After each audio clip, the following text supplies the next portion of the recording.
తల్లి మరియమ్మ ప్రార్థనా శక్తి చాలా గొప్పది. అందువలన తల్లి మరియమ్మ మధ్యవర్తిత్వం ద్వారా మనం ప్రార్థించుకుంటూ ఉంటాము. తల్లి మరియమ్మతో మనం చేసే ప్రార్థనల్లో అతి ముఖ్యమైనది జపమాల. ఈ జపమాల గురించి ఈరోజు మనం ధ్యానించుకుందాం. జపమాల ఎప్పుడు ప్రారంభమైంది, ఎలా ప్రారంభమైందని మనం తెలుసుకుందాం. క్రీస్తు శకము 9వ శతాబ్దంలో జపమాల ప్రారంభమైనట్లు మనం చూడవచ్చు. కానీ ఇప్పుడు మనం చెప్పే జపమాల వంటి ఒక జపమాల కాదు, అప్పుడు ప్రారంభమైంది. ఆ రోజుల్లో సన్యాసుల్లో బైబిల్లోని 150 కీర్తనలు చెప్పుకునేవారు. ఈ 150 కీర్తనలను ప్రార్థనలుగా వాళ్ళు చెప్పుకున్నారు.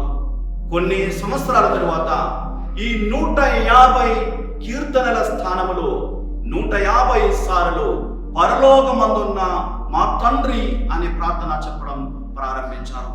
ఆ తరువాత 12వ శతాబ్దంలో తల్లి మరియమ్మకు ప్రత్యేకమైన ఒక స్థానమును కల్పిస్తూ మంగళవార్త జపము చెప్పడం ప్రారంభించారు. మొదట కీర్తనలు చెప్పారు, ఆ తర్వాత పరలోకమందున్న మా తండ్రి అనే ప్రార్థన చెప్పారు, ఆ తర్వాత మంగళవార్త జపము చెప్పారు 150 సార్లు.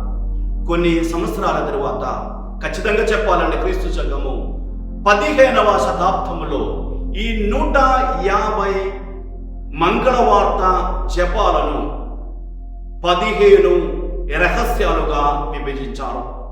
5 సంతోష రహస్యాలు, 5 దుఃఖ రహస్యాలు, 5 మహిమ రహస్యాలు.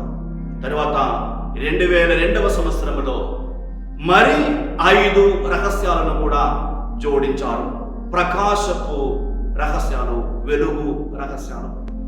ఈ 20 రహస్యాలతో కూడుకున్నదే ఇప్పుడు అందుబాటులో ఉన్నటువంటి జపమాల. ఈ రహస్యాలను పరిశీలిస్తే మనకు అర్థమవుతుంది, రక్షణ చరిత్రలో జరిగినటువంటి ముఖ్యమైన సంఘటనలే ఈ రహస్యాలు.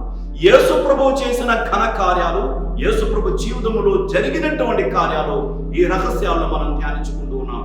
కాబట్టి జపమాల చెప్పేటప్పుడు మనం వాస్తవానికి యేసు ప్రభు చేసిన కార్యాలనే ధ్యానించుకుంటున్నాం. యేసు ప్రభు సాధించిన ఆ రక్షణ గురించి ధ్యానించుకుంటున్నాం.